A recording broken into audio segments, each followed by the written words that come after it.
लोकशाहीचा बुलंद आवाज, रिपब्लिकन वार्ता, महाराष्ट्र। शेतकऱ्यांना रास्त दरात बियाणे उपलब्ध करून द्यावे, शेतकऱ्यांचे यवतमाळ जिल्हाधिकारी यांना निवेदन। महाराष्ट्रातील शेतकरी अगदी चातकाप्रमाणे मान्सूनची वाट पाहत आहे। शेतकऱ्यांनी आपल्या शेताची संपूर्ण तयारी करून ठेवली आहे। खरीपाचा हंगाम तोंडावर आला आहे। अशा परिस्थितीत शेतकऱ्यांना रास्त दरात बियाणे उपलब्ध व्हावी म्हणून जिल्हा प्रशासनाने विविध उपाययोजनांची अंमलबजावणी करण्याची आवश्यकता आहे।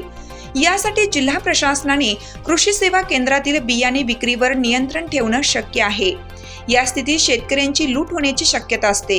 या प्रकारावर मात करण्यासाठी या उपाययोजना करण्याची आवश्यकता आहे। सहकारी सोसायट्यांना नियमावली ठरवून देण्यात यावी। कृषी केंद्रात कापूस बियाणे विक्री करण्यासाठी तुटवडा असल्याचे सांगितले जाते। शेतकऱ्यांची लूट होते, अशा कृषी केंद्रांवर कठोर कारवाई करण्यात यावी। या संदर्भात जिल्हा मध्यवर्ती बँकेचे माजी अध्यक्ष टिकाराम कोंगरे यांच्यासह अनेक शेतकऱ्यांनी जिल्हाधिकारी यांना निवेदन दिलं।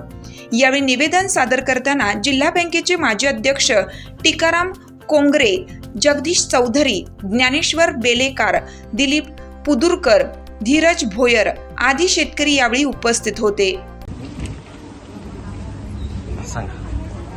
नमस्कार, मी टिकारामजी कोंगरे, जिल्हा बँकेचा माजी अध्यक्ष आणि एक शेतकरी या नात्याने आज कलेक्टर साहेबांकडे आम्ही अतिशय गंभीर विषयावर निवेदन देण्यासाठी आलेलो होतो।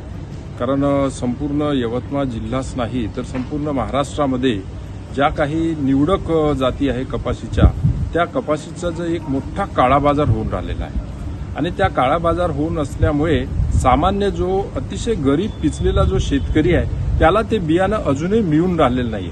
आज अगदी मृग नक्षत्र तोंडावर आलेलं आहे, रोहिणी संपलेला आहे कालपासून, आणि अशा वेळी जर त्या शेतकऱ्याला जर बियाणं भेटलं नाही तर तो शेतकरी काय करेल?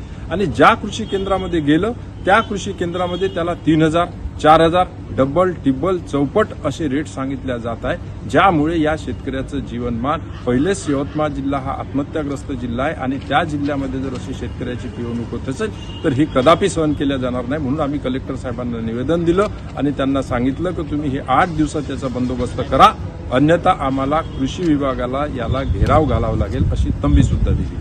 दुसरा महत्वाचा विषय होता की आज जे जगामध्ये जे रिपब्लिकन वार्ता महाराष्ट्र न्यूजसाठी विदर्भ उपसंपादक राजेश ढोले, यवतमाळ।